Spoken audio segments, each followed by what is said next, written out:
Hello students, welcome to our channel. क्या आपने कभी सोचा है जब आप कोई गाड़ी या मोबाइल खरीदते हैं तो हर साल उसकी वैल्यू कम क्यों हो जाती है? तो इसके पीछे कारण है डेप्रिसिएशन। चलिए डेप्रिसिएशन समझते हैं। इसको हम सिंपल एक्सप्लेनेशन समझेंगे एग्जांपल्स के थ्रू। सबसे पहले इसकी डेफिनेशन देखते हैं। Depreciation is the gradual and permanent decrease in the value of a fixed asset. क्या है ये? डेप्रिसिएशन का मतलब है ग्रेजुअल एंड परमानेंट डिक्रीज, किसमें? एक फिक्स्ड एसेट की वैल्यू में। अब ये फिक्स्ड एसेट दो तरह के हैं यहाँ पे, एक होता है टेंजिबल और एक होता है इनटेंजिबल।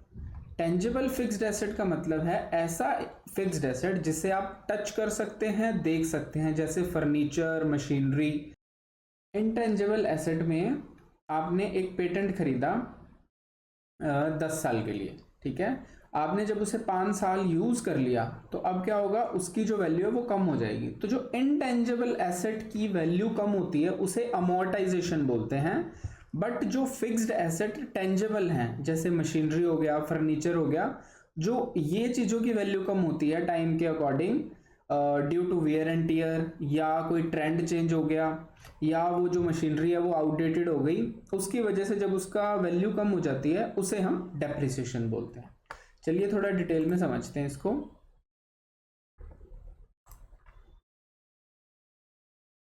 अब it is treated as an expense.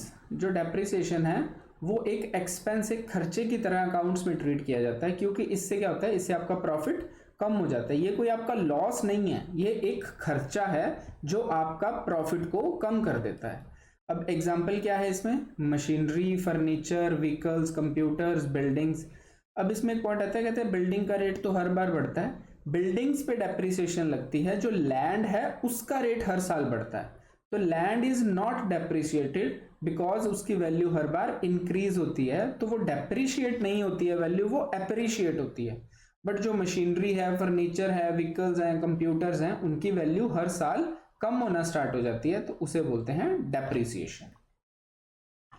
चलिए अब हम टाइप्स ऑफ डेप्रिसिएशन समझते हैं। अभी किस किस तरीके से हम डेप्रिसिएशन लगा सकते हैं। पहला स्ट्रेट लाइन मेथड, इसका एक और नाम भी है original cost method. Original cost method. अब जो स्ट्रेट लाइन मेथड है इसमें क्या है? Equal depreciation is charged every year. हर साल सेम डेप्रिसिएशन लगेगी। चलिए एक एग्जांपल के थ्रू देखते हैं।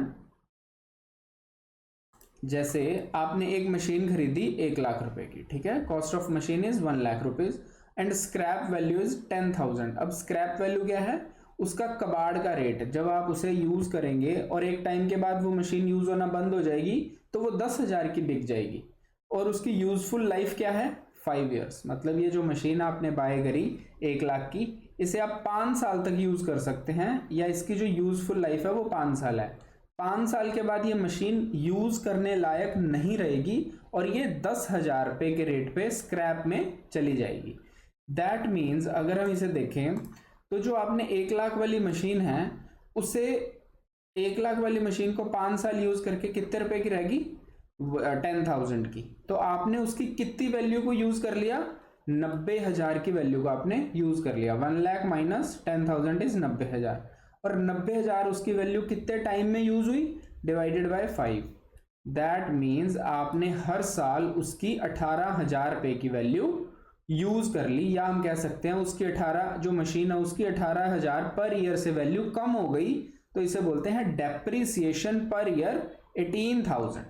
ठीक है, 18,000 पे हर साल उस पर डेप्रिसिएशन लगा, 5 साल तक डेप्रिसिएशन लगा, तो उसकी वैल्यू 90,000 रुपए से कम हो गई और बची कितनी? 10,000। तो मेरा डेप्रिसिएशन कितना आया एवरी ईयर? 18,000। क्लियर है? इसमें इक्वल डेप्रिसिएशन हर साल लगता है स्ट्रेट लाइन मेथड में। नेक्स्ट देखते हैं रिटर्न डाउन वैल्यू मेथड। अब रिटर्न डाउन वैल्यू मेथड क्या है? इसमें हर साल अमाउंट में डेप्रिसिएशन सेम नहीं लगता है, लेकिन जो फिक्स्ड परसेंटेज है वो सही रहेगी। मतलब जो डेप्रिसिएशन है वो एक फिक्स्ड परसेंटेज पे लगेगा, बट लगेगा किस पे? रिटर्न डाउन वैल्यू पे। अब ये रिटर्न डाउन वैल्यू क्या होती है वो समझते हैं। फॉर एग्जाम्पल, आपने एक मशीन खरीदी 1 लाख रुपए की।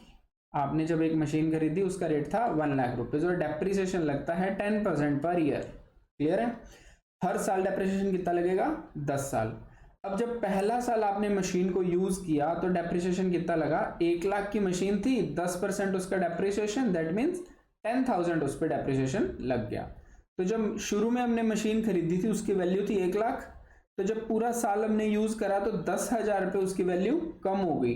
तो जब सेकेंड ईयर में हम मशीन को यूज करना स्टार्ट करेंगे तो उसकी वैल्यू अब कितनी है, 1 लाख से 10,000 तो माइनस हो गया, तो अब हमारी जो बुक वैल्यू है मशीन की वो रह गई है 90,000।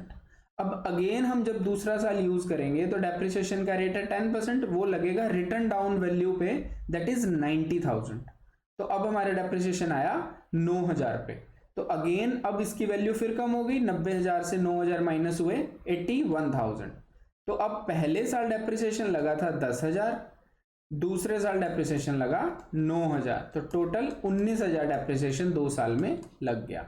ये जो पहले साल का डेप्रिसिएशन है वो लगा था उसकी जो पहले साल कीमत थी मशीन की 1 लाख पे, तो उसका 10% था। दूसरे साल 90,000 हमारी कीमत रह गई थी मशीन की, उसका 10% 9,000।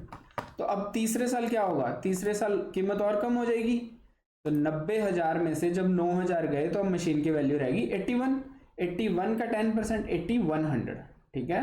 तो अब बुक वैल्यू रहेगी 72,900। तो अगर हम 4th ईयर भी डेप्रिसिएशन निकालेंगे तो वो इस पे 10% लगेगा, तो आंसर आएगा 7290 डेप्रिसिएशन। क्लियर है। तो रिटर्न डाउन वैल्यू में इस मेथड में हर बार डेप्रिसिएशन रिटर्न डाउन वैल्यू पे लगती है। होप आपको ये पॉइंट क्लियर होगा। नेक्स्ट देखते हैं यूनिट ऑफ प्रोडक्शन मेथड। अब यूनिट ऑफ प्रोडक्शन मेथड है, ये कोई साल नहीं देखता है, इसमें कोई टाइम नहीं देखा जाता, इसमें सिर्फ देखा जाता है जो आपने मशीन खरीदी या कोई एसेट खरीदा उसका जो प्रोडक्शन है वो कितनी करता है, उसकी जो एक्चुअल प्रोडक्शन कितनी है। हम इसको एक मशीन के एग्जांपल से देखते हैं। जैसे आपने एक मशीन खरीदी 5 लाख की, ठीक है, और उसकी स्क्रैप वैल्यू है 50,000, मतलब जब आप इस मशीन को पूरा अच्छे से यूज कर लेंगे तो ये 50,000 की लास्ट में बिक जाएगी। और ये जो मशीन है ये हमने खरीदी है, तो बंदे ने बोला कि इसकी जो टोटल प्रोडक्शन है एक्सपेक्टेड वो 2 लाख यूनिट्स तक बना देगी। फॉर एग्जांपल आप गारमेंट्स बनाते हो, शर्ट्स बनाते हो, तो आप एक मशीन खरीद के लाए 5 लाख की, और उस बंदे ने बोला भी ये 2 लाख यूनिट बना देगी, मतलब 2 लाख शर्ट्स आप इस मशीन से बना सकते हैं। तो मैंने 5 लाख रुपए मशीन के पे करे, ठीक है जी, 5 लाख मशीन के पे करे, और ये लास्ट में 2 लाख यूनिट्स बनाने के बाद ये 50,000 की बिक जाएगी। दैट मीन्स मैं इस मशीन से कितनी वैल्यू यूज कर लूंगा, 4.5 लाख की वैल्यू मैं इससे यूज कर लूंगा, या मैं कह सकता हूं इस मशीन की वैल्यू मैं कितनी कम कर दूंगा, 5 लाख से 50,000 रह जाएगी, मतलब 4.5 लाख इस मशीन पे टोटल डेप्रिसिएशन लगेगी। अब वो लगेगी कैसे, 4.5 लाख टोटल है, divided by 4.5 lakh divided by 2 lakh units, 4.5 lakh upon 2 lakh units, answer आया 2.25 पर यूनिट, 2.25 पर यूनिट। मतलब आप जैसे ही एक यूनिट बनाओगे तो आपकी मशीन की वैल्यू 2.25 से कम हो जाएगी। अगर आप 4 यूनिट्स बनाओगे तो आपकी जो वैल्यू है वो 2.25 इंटू 4, दैट मीन्स 9 रुपीज से आपकी वैल्यू मशीन की कम हो जाएगी। तो अगर आप पहले साल 50,000 यूनिट्स बनाते हैं, आप अगर पहले साल 50,000 यूनिट्स बनाते हैं तो कितना डेप्रिसिएशन लगेगा, 50,000 यूनिट्स आपने बनाई मल्टीप्लाई बाय 2.25, दैट मीन्स 1,12,500 रुपए से आपकी डेप्रिसिएशन लगेगी। दूसरे साल आपने 30,000 यूनिट बनाई तो 67,500 डेप्रिसिएशन लगेगी। इसमें कुछ भी परसेंटेज से नहीं चलता है, इसमें यूनिट से चलता है। होप आपको पॉइंट क्लियर होगा। नेक्स्ट देखते हैं सम ऑफ ईयर्स डिजिट मेथड। अब ये कैसा मेथड है, इसमें एक वेटेड मेथड लगता है, दैट मीन्स इसमें हम एक एग्जांपल देखते हैं। फॉर एग्जांपल आपने एक मोबाइल खरीदा, आपने 50,000 का एक फोन खरीदा, आपने जैसे ही उसे 2 साल यूज करा उसकी वैल्यू घट के 30,000 रह जाएगी, ठीक है। अब अगेन आपने उसे 2 साल यूज करा तो अब इसकी वैल्यू 15,000 रह जाएगी, ठीक है। तो यहां देखा जाए तो यहां तो वैल्यू 20,000 से कम हुई, उसके बाद वैल्यू 15,000 से कम हुई। तो ऐसा क्यों हुआ, क्योंकि जो इनिशियल पीरियड होता है, जो इनिशियल साल होते हैं, वहां पे डेप्रिसिएशन हमेशा ज्यादा लगती है प्रैक्टिकल लाइफ में कंपैरेटिवली बाद के पीरियड में, ठीक है। तो अगर हम इसमें देखें तो ये जो मेथड है ये इनिशियल ईयर्स में डेप्रिसिएशन ज़्यादा लगाता है, बाद में थोड़ी कम कर देता है उसे डेप्रिसिएशन को। जैसे आपने एक मशीन खरीदी 1 लाख की और उसकी स्क्रैप वैल्यू है 0, मतलब ये वैल्यू लास्ट में 0 रह जाएगी, और इसकी जो यूजफुल लाइफ है वो है 5 साल।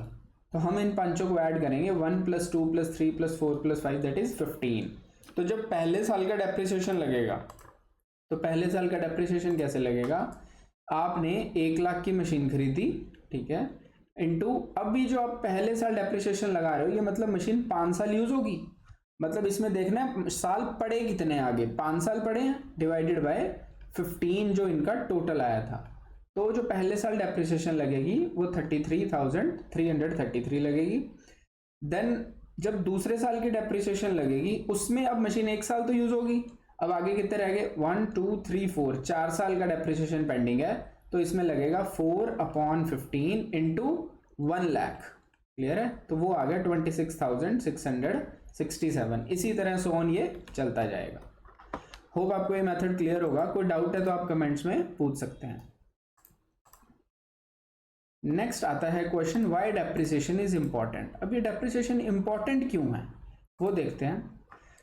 डेप्रिसिएशन हमें एक तो ट्रू वैल्यू दिखाता है एसेट्स की बैलेंस शीट में। कैसे, आपने एक मशीन खरीदी 1 लाख की, ठीक है, आपने अपनी बुक में उसकी वैल्यू लिख दी 1 लाख। अब 3 साल तक आप उस मशीन को यूज कर रहे हैं और आपकी बैलेंस शीट में आप उसे हर साल सेम अमाउंट 1 लाख का ही दिखा रहे हैं, लेकिन मार्केट में उसकी वैल्यू सिर्फ 30,000 रह चुकी है। दैट मीन्स आप अपनी बैलेंस शीट में उसकी वैल्यू गलत दिखा रहे हैं। तो ट्रू वैल्यू एसेट्स की दिखाने के लिए आपको डेप्रिसिएशन लगाना इंपॉर्टेंट है, ठीक है। नेक्स्ट आता है helps in calculating correct profit और लॉस। हमने स्टार्टिंग में बात करी थी, जो डेप्रिसिएशन है वो एक एक्सपेंस है, वो क्या है, एक नॉन कैश एक्सपेंस है। अब डेप्रिसिएशन अगर नॉन कैश एक्सपेंस है तो उसे आपको प्रॉफिट एंड लॉस अकाउंट में दिखाना पड़ेगा। अब जब आप उसे प्रॉफिट एंड लॉस अकाउंट में दिखाएंगे तो आपका करेक्ट प्रॉफिट आएगा, लेकिन अगर आप उसे दिखाएंगे ही नहीं, आप उसे फाइंड आउट ही नहीं करेंगे, तो जो आपका प्रॉफिट आ रहा है वो इन्फ्लेटेड प्रॉफिट आ रहा है, आपका वो एक्चुअल प्रॉफिट नहीं है। इसी तरह से करेक्ट प्रॉफिट या लॉस निकालने के लिए आपको डेप्रिसिएशन लगाना जरूरी है। नेक्स्ट आप देखिए, useful for replacement planning of assets. कैसे, जैसे आप एक मशीन खरीदते हैं, और आपको पता है इसकी यूजफुल लाइफ है 5 इयर्स, ठीक है। अब 5 साल के बाद आपको इस मशीन को चेंज करना पड़ेगा क्योंकि प्रोडक्शन को तो कंटिन्यू करना है। तो अगर आप पहले ही दिन से या फर्स्ट साल से ही उस पर प्रॉपर डेप्रिसिएशन लगाएंगे तो आपको पता लगेगा भी ठीक है, मुझे 5 साल के बाद ये मशीन मेरी नील हो जाएगी और मुझे नेक्स्ट मशीन को बाय करना है। तो इसमें एक और पॉइंट आता है प्रोविजन फॉर डेप्रिसिएशन का, वो हम नेक्स्ट वीडियोस में कवर करेंगे। तो वो जो प्रोविजन फॉर डेप्रिसिएशन हम बनाते हैं वो हमें हेल्प करती है रिप्लेसमेंट करने के लिए जो नेक्स्ट एसेट्स हमने बाय करने। जैसे हम जो हमारे पास मशीन है उससे तो हमें रिप्लेस करना पड़ेगा न्यू मशीन से, तो इसी तरह से हमें डेप्रिसिएशन हेल्प करता है ये चीज करने में। क्लियर। नेक्स्ट देखते हैं जी कंक्लूजन, एक क्विक कंक्लूजन देखते हैं। क्या है depreciation? Depreciation is nothing but the loss in value of assets over time. जो हमारे एसेट्स हैं उनकी जो वैल्यू है वो कम हो जाती है विद टाइम। ऐसा क्यों? Due to wear and tear, उसको यूज करने से, और ड्यू टू ट्रेंड चेंज होने की वजह से, या हम कह सकते हैं ड्यू टू आउटडेटेड टेक्नोलॉजी की वजह से। जैसे जैसे टेक्नोलॉजी अपग्रेड होती है तो जो पुरानी टेक है वो आउटडेट मानी जाती है और उस पर डेप्रिसिएशन बहुत ज़्यादा लगती है। इसी तरह से डेप्रिसिएशन का क्या मतलब हुआ? ये एक नॉन कैश एक्सपेंस है। ये हमारी जो एसेट्स है ओवर टाइम जब उसकी वैल्यू कम हो जाती है तो उसे हम डेप्रिसिएशन बोलते हैं। इसके हमने मेथड्स देखे डिफरेंट, कैसे इसे फाइंड आउट करना है। नेक्स्ट हम बात करेंगे डेप्रिसिएशन सिर्फ और सिर्फ कोई कंसेप्ट नहीं है अकाउंट्स का, ये एक प्रैक्टिकल चीज है जो आप डेली अपनी लाइफ में एक्सपीरियंस करते हैं। जैसे आपके मोबाइल फोन पे डेप्रिसिएशन लगता है, आपके व्हीकल्स पे डेप्रिसिएशन लगता है, इसी तरह बहुत चीज़ों पे डेप्रिसिएशन लगता है और वो हर साल उनकी वैल्यू कम होती है। होप आपको ये पॉइंट क्लियर हुआ होगा, होप आपको ये टॉपिक समझ में आया होगा। अगर इस पे आपको डिटेल्ड टॉपिक चाहिए आप कमेंट्स में मुझे कह सकते हैं। Thank you for watching the video, and don't forget to like, share and subscribe the channel. Thank you.